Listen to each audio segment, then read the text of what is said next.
اعوذ باللہ من الشیطان الرجیم بسم اللہ الرحمن الرحیم فبأي آلاء ربكما تکذبان۔ السلام علیکم پاکستان۔ آج کی خبریں بڑی پریشان کن ہیں اور ابھی ہمیں اطلاع ملی ہے کہ راشد کی جو لاش لینے کے لیے اس کی فیملی گئی تھی، اس کا انکشاف جو ہے وہ عماد اظہر نے اور شوکت بسر نے کیا ہے، اور جو سوشل میڈیا پہ بھی یہ اطلاع آئی ہے کہ اس کو گولی لگی تھی، اور پھر پولیس نے ان کو ایک خفیہ کال آئی تھی جو ہے عیسائی کی ہوگی، اور انہوں نے کہا اپنی لاش اٹھا کے لے جائیں۔ پھر اس نے کہا کہ یہ تو ان نون نمبر ہے، میں کس طرح اس پہ آپ کو جانتا ہوں۔ پھر انہوں نے کسی عیسائی سے فون کرائی پولیس سے، اور کہا اپنی لاش اٹھا کے لے گئے۔ جب وہ وہاں گئے تو وہ جو بندے جو اس کا بھائی تھا آصف، وہ جب لاش اٹھانے کے لیے وہاں گیا تو وہاں ان کو بڑی حیرانگی ہوئی کہ پیمز اور جو ہے پولی کلینک اسپتال میں اس وقت 200 لاشیں پڑی ہوئی ہیں۔ اب ذرا غور سے سنیں، میں آپ کو جو کہہ رہا ہوں، 200 لاشیں پڑی۔ میں کہہ رہا تھا نا کہ 200 لاشیں ڈی چوک سے غائب ہوئی، وہ کدھر چلی گئی؟ تو وہ لاشیں پیمز میں پڑی ہوئی ہیں اور کچھ جو ہے پولی کلینک میں پڑی ہوئی ہیں، اور ایک ایک لاش جو ہے انہوں نے جو مردہ خانے میں رکھی ہے ان شہیدوں کی، وہ ایک ایک ڈبے میں 3 لاشیں ہیں، تو 100-200 لاشیں وہاں آپ کی پڑی ہوئی ہیں۔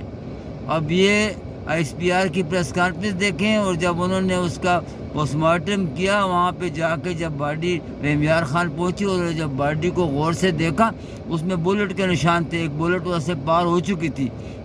ان کی فیملی میں کچھ ایسے لوگ تھے جو ڈاکٹر تھے، تو تھوڑا بہت سمجھتے تھے، تو انہوں نے کہا کہ بھائی یہ بندہ تو ہے، آج تو نہیں مرا نہ کل مرا، یہ تو کب سے مرا ہوا ہے، شہید ہوا ہے، اور اس کی باڈی اکڑ گئی ہے۔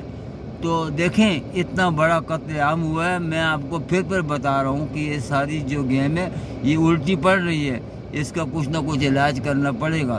اور یہ ساری جو گیم ہے، یہ جو ہے قمر جاوید باجوہ جو کمانڈر چیف تھا، اپنی ایکسٹینشن کے لیے ساری گیم چلا رہا تھا، اس کو عمران خان نہیں دے رہا تھا۔ پھر عمران خان نے کہا ملک کو مت توڑو، تو میں 5-6 مہینے کی ایکسٹینشن دے دوں گا، وہ اس پہ راضی نہیں تھا۔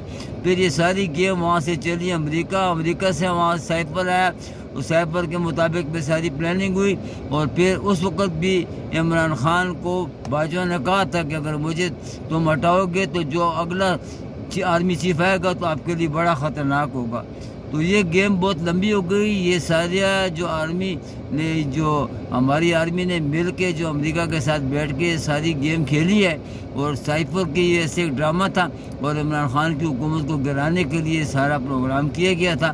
تو میں اب آپ کو یہ خبردار کر رہا ہوں کہ یہ پاکستان نہیں چلے گا، اگر اس طرح حالات ہوں گے تو نہیں چلے گا۔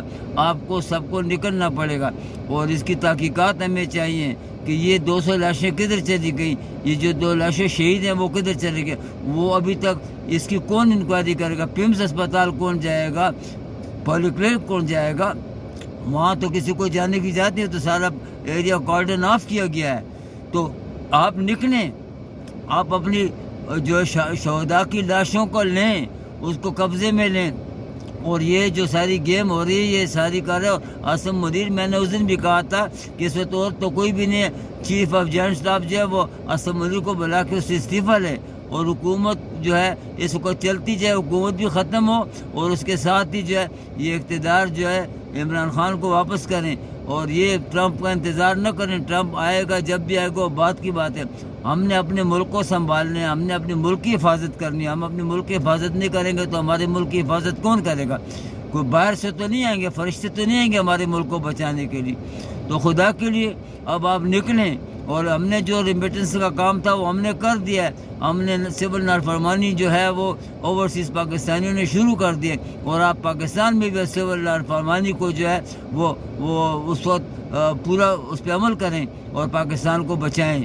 منظور قریشی، صدر پاکستان مسلم لیگ۔